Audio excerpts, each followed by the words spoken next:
டெல்லி மற்றும் ஹரியானாவில் கனமழை பெய்து வருவதை அடுத்து யமுனை ஆற்றில் அபாய அளவை தாண்டி பெருக்கெடுத்த வெள்ளம் கரையோர குடியிருப்பு பகுதிகளையும் வெள்ளக்காடாக மாற்றியுள்ளது.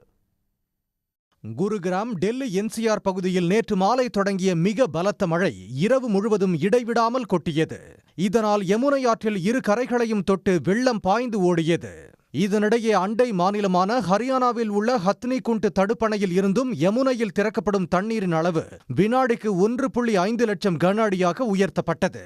இதனால் டெல்லியை கடந்து செல்லும் யமுனை ஆற்றின் நீர்மட்டம் பழைய ரயில்வே பாலம் அருகே அபாய அளவான 205 மீட்டரை தாண்டியது.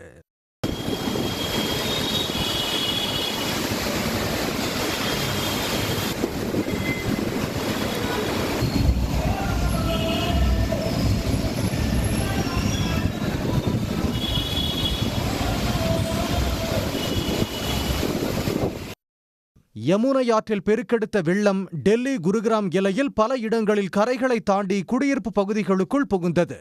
குறிப்பாக டெல்லி என்சிஆர், வாசிராபாத், மயூர் விஹார், யமுனா பஜார் கரையோர பகுதிகள் பெரும் பாதிப்புக்கு இலக்காகின.